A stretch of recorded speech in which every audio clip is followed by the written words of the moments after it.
Hello everyone, मैं हूं आपका होस्ट आदर्श पांडे और स्वागत है आपका हमारे ह्यूमन ब्रेन के लेक्चर नंबर 4 में, that is hind brain. Okay, तो चलिए फिर स्टार्ट करते हैं। आज हम लोग हाइंड ब्रेन से, ये हमारा आखिरी लेक्चर है ह्यूमन ब्रेन के ऊपर। यहाँ पे हमारा ह्यूमन ब्रेन के for brain, mid brain, hind brain हमारा सब टॉपिक कंप्लीट हो जाएगा। ओके, तो फिर चलिए स्टार्ट करते हैं हाइंड ब्रेन से। ठीक है, हाइंड ब्रेन का और एक क्या नाम है, दैट इज रोम्बेनसेफेलोन। हाइंड ब्रेन का और एक क्या नाम है, रोम्बेनसेफेलोन।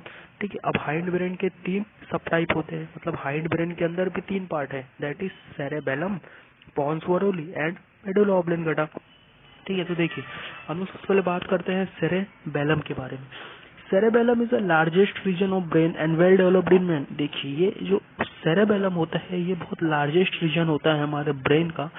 ठीक है, और ये वेल डेवलप्ड इन मैन रहता है। ओके, देखिए हमने फॉर ब्रेन में क्या देखा था, दैट इज सेरेब्रम देखा था, है कि नहीं। सेरेब्रम का वेट कितना था, 80 to 85%, और इसका कितना वेट है, और इसका 11%। मतलब आप सोच सकते हैं कि सेरेब्रम एंड सेरेबेलम ये हमारे ब्रेन के 2 सबसे इम्पोर्टेंट पार्ट है कि नहीं। वैसे इम्पोर्टेंट तो सब है, लेकिन सबसे ज्यादा इम्पोर्टेंट रोल प्ले, मतलब सबसे ज्यादा वेट इन्हें का है, सबसे ज्यादा बड़े यही लोग है कि नहीं। That is cerebrum and cerebellum. ठीक है, it is solid and weights 11%। इसका 11% वेट होता है हमारे ब्रेन में।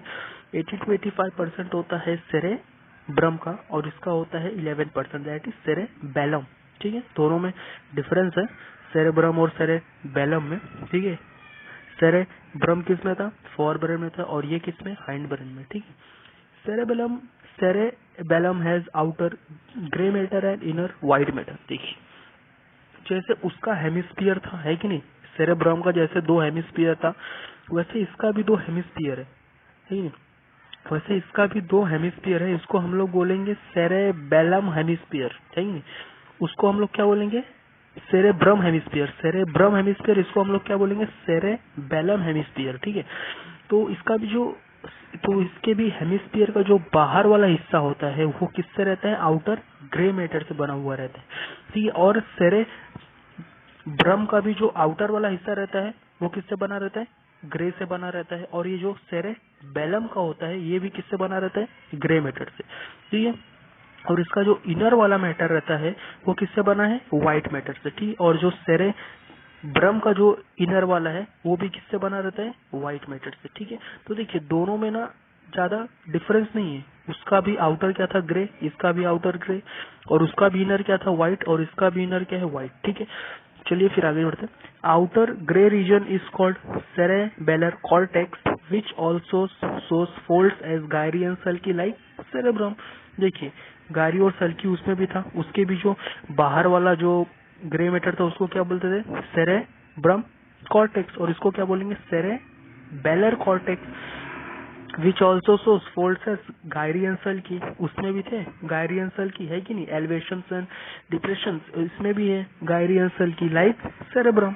ओके, देखिए तो दोनों में ज्यादा डिफरेंस नहीं है कि नहीं? दोनों सेम है, बस खाली फंक्शन अलग है, वो थोड़ा बड़ा है और ये छोटा है। Okay, the inner white matter is cerebellar medulla which sends branching tree like processes in gray cortex called arbor white ear। देखिए, द इनर व्हाइट मैटर, उसके अंदर क्या है, इनर व्हाइट मैटर। ठीक है, इज सेरेब्रल मेडुला, है कि नहीं। उसको क्या बोल रहे, देखिए जो सेरेब्रम में था उसको हम लोग क्या बोल रहे थे, सेरेब्रम, है कि नहीं। उसको भी हम लोग क्या बोल रहे थे, सेरेब्रल मेडुला, और इसको क्या बोल रहे हैं, cerebellar medulla which send branching tree like processes. मतलब ब्रांचिंग ट्री लाइक, जैसे देखिए जैसे पेड़ के होते हैं ना ब्रांचेस, वैसे इसका भी, इसके अंदर दैट इज सेरेब्रल मेडुला के अंदर ऐसे ब्रांचिंग ट्री लाइक होते हैं, और वो जो रहते हैं वो ग्रे कॉर्टेक्स में जाते हैं। ठीक है, ग्रे कॉर्टेक्स मतलब जो ऊपर जो ये सेरेब्रल कॉर्टेक्स होता है उसमें जाते हैं, और उसको हम लोग बोलते हैं, दैट इज उस ब्रांचेस को हम लोग क्या बोलते हैं, एर्बोर वाइटिया। ठीक है, क्या बोलते हैं, एर्बोर वाइटिया। तो चलिए फिर आगे बढ़ते हैं। आई होप कोई आपको यहाँ तक समझ में आया होगा। Cerebellum is center for controlling equilibrium, balancing and orientation। देखिए, इसका और एक इम्पोर्टेंट क्या है, cerebellum is centre for controlling equilibrium, balancing and orientation. अब देखिए, जब कोई भी आदमी जब ड्रिंक करता है, दैट मीन्स जब वो अल्कोहल कंज्यूम करता है, तो देखिए वो जो अल्कोहल है ना, वो हमारे ब्रेन के सेरेबेलम पे जाके असर करता है। कहाँ पे असर करता है? सेरेबेलम पे। तो वो क्या करता है? सेरेबेलम का देखो मेन काम क्या होता है? इस सेंटर फॉर कंट्रोलिंग इक्विलिब्रियम, मतलब हमारे बॉडी को वह मेंटेन करके रखता है, मतलब बैलेंस मेंटेन करके रखता है कि नहीं? हमें मतलब वैसे गिरने नहीं देता, अभी मतलब ऐसे ही नहीं, मतलब गिरना, अभी देखो आप कोई मतलब अल्कोहल पी के है तो देखो वो मतलब कभी इधर गिरेगा कभी उधर गिरेगा। क्यों गिरेगा? क्योंकि उसके सेरेबेलम सही से काम नहीं कर रहे। क्यों? क्योंकि उसने अल्कोहल पी लिया और वो अल्कोहल डायरेक्ट सेरेबेलम पे असर किया है, जिसकी वजह से उसके बॉडी में इक्विलिब्रियम मेंटेन नहीं हो पा रहा है कि नहीं? बैलेंसिंग नहीं मेंटेन हो पा रहा है, इसकी वजह से।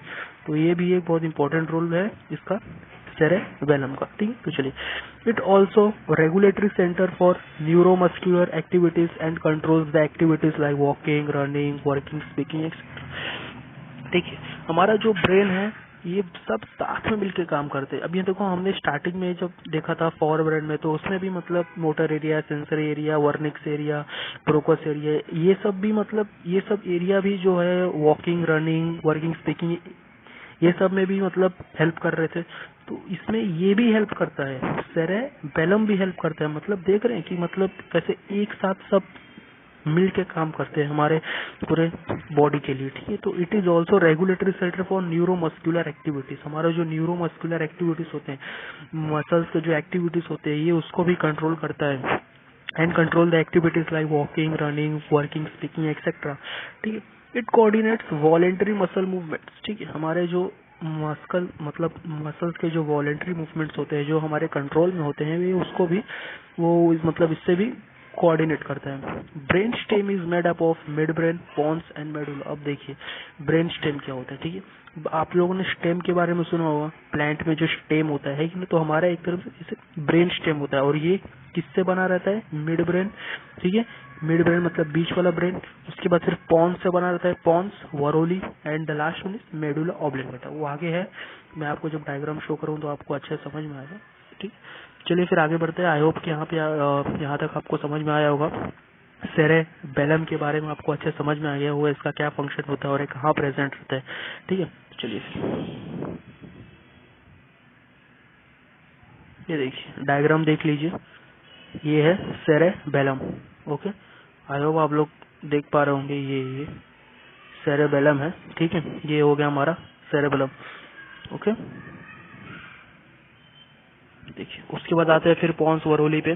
पॉन्स वरोली देखिए इसका कुछ मतलब उतना इम्पोर्टेंट है ऐसी बात नहीं, क्योंकि हमारे ब्रेन में तो हर एक पार्ट इम्पोर्टेंट है, तो ये भी इम्पोर्टेंट है।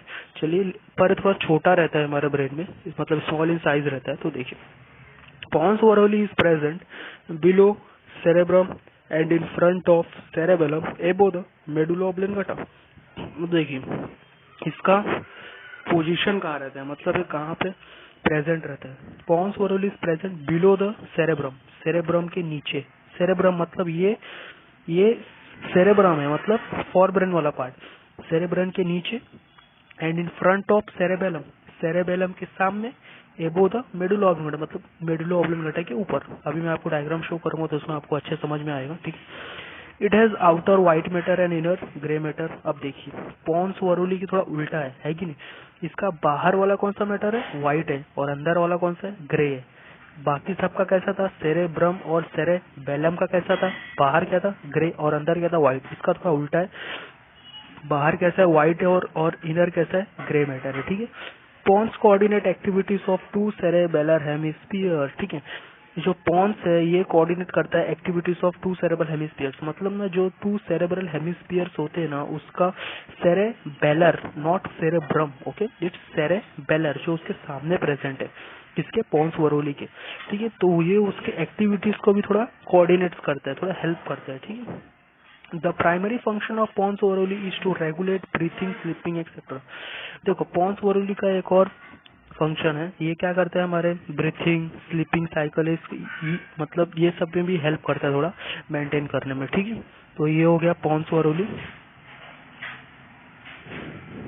देखिए डायग्राम देखिए, पॉन्स है, ठीक है, आप देख पा रहे होंगे पॉन्स कहाँ पे प्रेजेंट है।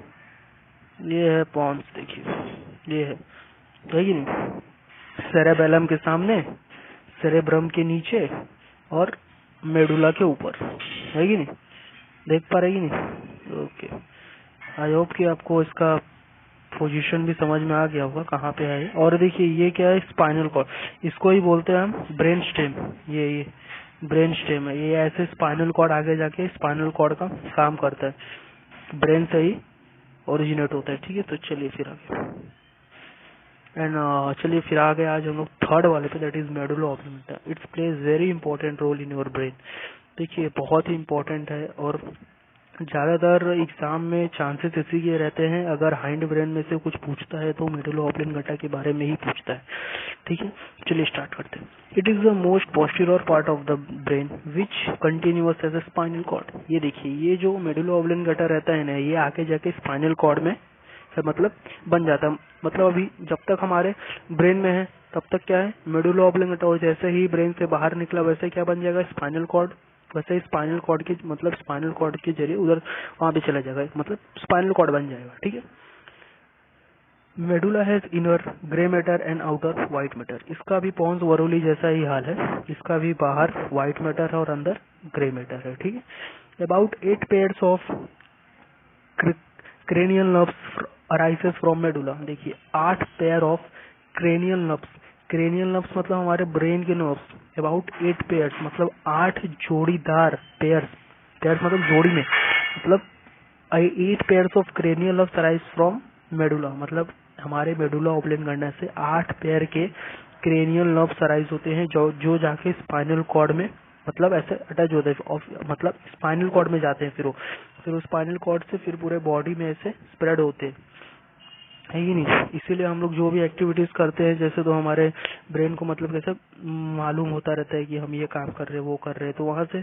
सिग्नल कौन देता है, ब्रेन ही देता है ना, कि हमें ये काम करना है, वो करना है, हमारा हाथ इधर, मतलब हमारा हाथ उठाना है, हमारा पैर उठाना है, ये सब ब्रेन का ही काम रहता है। ओके, देखिए medulla control involuntary visual functions like heart beats, respiration and peristalsis. देखिए मेडुला कंट्रोल, ये जो मेडुला होता है ये हमारे इनवॉलेंटरी विजुअल फंक्शंस को कंट्रोल करता है। हार्ट बीट्स हो गया, रेस्पिरेशन हो गया, है कि नहीं, कफिंग हो गया, स्नीजिंग हो गया, स्वेलिंग हो गया, है कि नहीं, वॉमिटिंग, यॉर्निंग, हिकपिंग, ये सब देखिए, ये सब कैसे हैं, ये सब एक्टिविटीज हमारे कंट्रोल में नहीं। अब देखिए हार्ट बीट, ये क्या आपके कंट्रोल में है क्या, आप क्या इसको रोक सकते हैं? अगर आपको कोई बोला कि 2 मिनट के लिए अपना हार्ट बीट थोड़ा रोक के बताइए, रोकेंगे? नहीं रोक पाएंगे ना, ऊपर ही चले जाएंगे, है कि नहीं। तो यही है ना, तो ये क्या है, इनवॉलेंटरी एक्टिविटीज है, तो इसको कौन कंट्रोल करता है, मेडुला ऑब्लिंगेटा।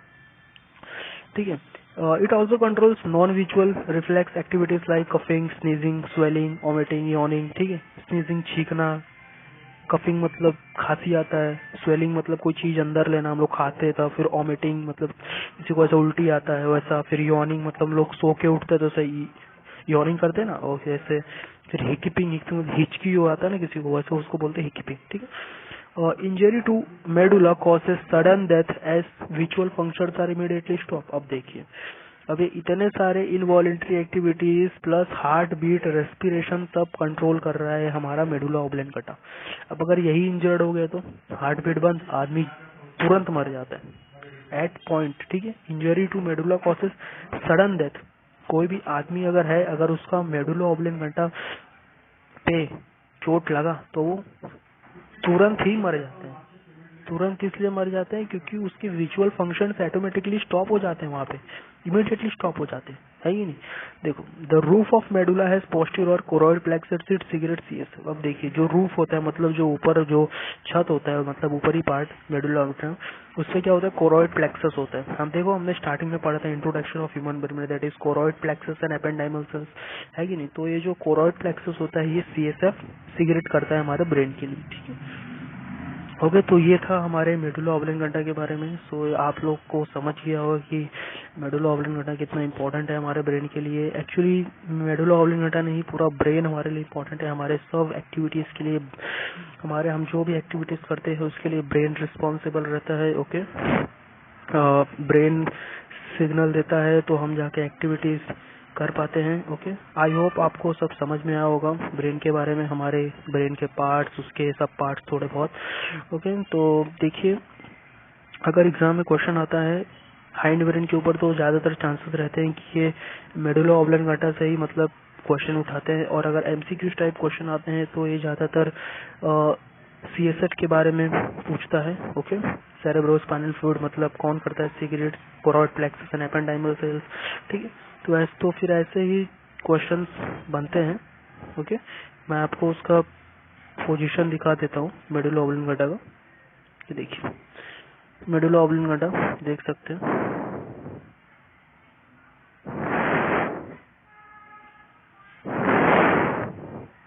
देखिए मेडुला है कि नहीं, ये है मेडुला ऑब्लांगेटा, देख पा रहे हैं medulla.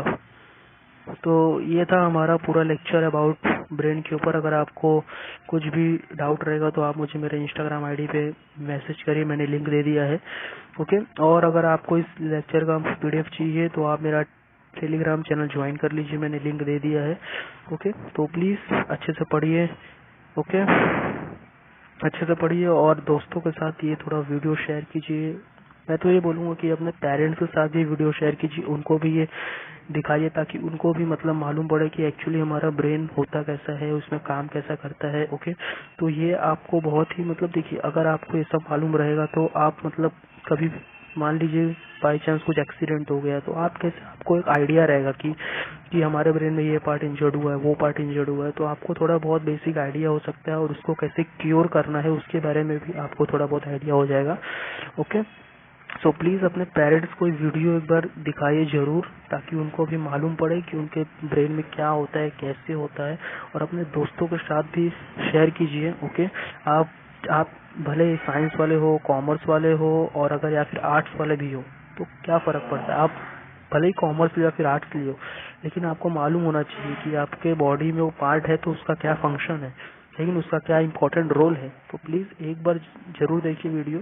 Okay, so thank you everyone. तो फिर मिलते हैं फिर अगले लेक्चर में। ओके, तब तक के लिए stay tuned and stay safe. Thank you very much.